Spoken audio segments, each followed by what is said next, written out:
नमस्कार दोस्तों, मैं गोपाल सहानी आप लोगों के साथ कुछ नई जानकारी लेकर आया हूँ।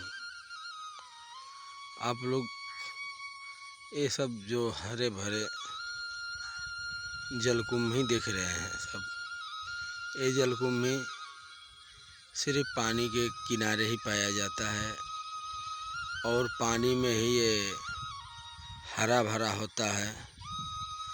इसमें किसी को खाद और दवा छिड़काव करने की ज़रूरत नहीं है और ये अपने प्रकृति के देन से ही सिर्फ पानी में ही रहती है और पानी से ही ऊर्जा पाकर बढ़ती भी है और ये हरा भरा भी रहती है। जब तक ये पानी में रहती है इसे कोई भी चीज़ की ज़रूरत नहीं होती है, ना ये धूप से सूखता है ना ये काला पड़ता है। ये हमेशा हरा भरा ही रहता है। और मैं दोस्तों अब चलता हूँ आप लोगों को कहीं तरबूज के बारे में कुछ जानकारी देना चाहूँगा आप लोगों को कि तरबूज किस प्रकार से बोया जाता है, किस मौसम में बोया जाता है और तरबूज किस प्रकार का होता है, आप लोग इस वीडियो में देख सकते हैं। तो दोस्तों बता दूं तरबूज के बारे में कुछ, जो कि इसको लोग खाने के में यूज करते हैं खाते समय, और सुबह शाम या दोपहर इसका कोई खाने का फिक्स टाइम नहीं है, जब भी मन करे तभी लोग इसे खा लेते हैं। और इसका बोने का समय होता है फरवरी मार्च, ये 2 महीना में बोया जाता है। और ये जो आप लोग देख रहे हैं इस प्रकार से ही होता है। पहले आज से 10 या 25-30 साल पहले यहाँ पे काला तरबूज बोया जाता था। उसका आकार लमसम बड़ा होता था, 10 से 20, 25, 30 केजी तक का होता था। लेकिन इस समय तरबूज जितने भी आ रहे हैं वो तरबूज 10 या 12 किलो, 5 किलो, 4 केजी और 2 केजी, 1 केजी, इस प्रकार से पैदावार हो रही है इस समय की। और ये तरबूज जो है दोस्तों, ये तरबूज बरहमास ही मिलता है मार्केट में। लेकिन मैं यूपी का रहने वाला, गाजीपुर ज़िले का, यहाँ पे सिर्फ मौसम के अनुसार ही बुआई होती है। यहाँ पे खेती साल भर में एक बार मात्र यहाँ पे बोया जाता है,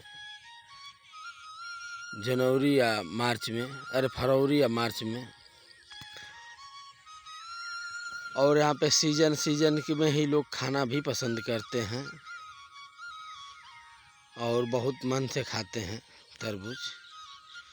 और एक खासियत और है दोस्तों, अक्सर नदी के किनारे ही बोया जाता है। ये नदी आप लोग देख सकते हैं और मैं इससे पहले भी दिखा चुका हूँ। ये अक्सर नदी के किनारे ही बोया जाता है। और आप लोग सोच रहे होंगे कि ये काला लकड़ी कैसा गाड़ा गया है। तो कुछ लोग नज़र कहते हैं कि हमारे खेती पे लग रही है, तो उसलिए टोटरम करने के लिए गाड़ा जाता है ताकि हमारे खेती पे नज़र न लगे। और इसे दोस्तों और बता दूं, इसे जानवर भी तरबूज को बहुत मन लगा कर खाते हैं। आप लोग इस तरबूज को देखेंगे तो पता चलेगा। देखिए यहाँ पे कावा जो होते हैं, आकाश में उड़ते हैं काग, वो भी किसे अपना ठोर से ही अपने चोंच से मार मार कर देखिए कैसे उसको खाए हैं। और सियार भी खाते हैं, कुत्ते भी खाते हैं इसे, और बनसुअरा भी खाते हैं, और हमारे यहाँ घोड़पड़ास नीलगाय भी बोला जाता है, वो भी खाती हैं सब। यानी कि जिसके ही नज़र में पड़ा वो खाने के ही लालच में पड़ जाता है। तरबूज एक ऐसा चीज़ है।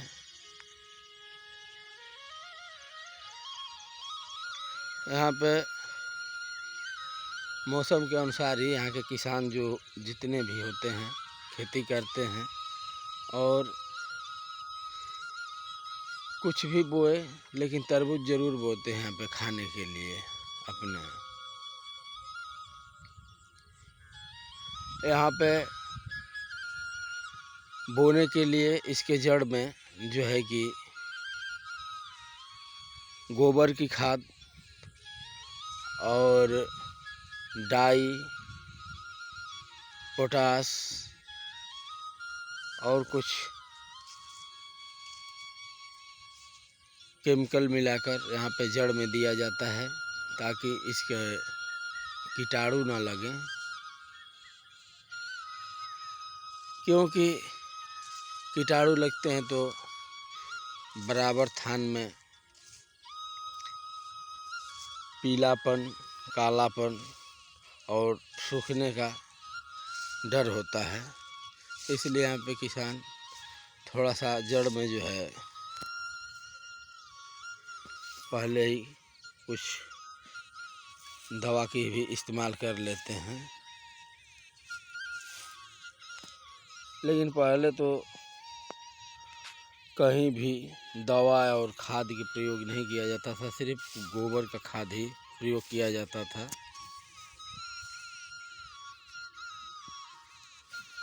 और आप लोग देख सकते हैं एक करेला है, करेला भी यहाँ पे बोया जाता है।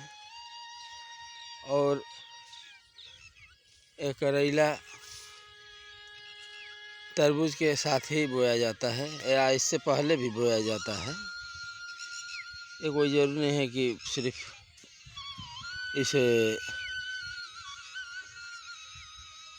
तरबूज के साथ ही बोया जाए। इसे बारह मास बोते हैं लोग, कभी ठाट पे बोते हैं तो कभी ऐसे ही भूमि पर ही छोड़ देते हैं, वैसे ही बोते हैं सिर्फ भूमि पे। आप लोग देख सकते हैं किस प्रकार से फुलाया हुआ है, पीला पीला। ऐसे ही फुलाता है दोस्तों करेला, और फरता भी है। आप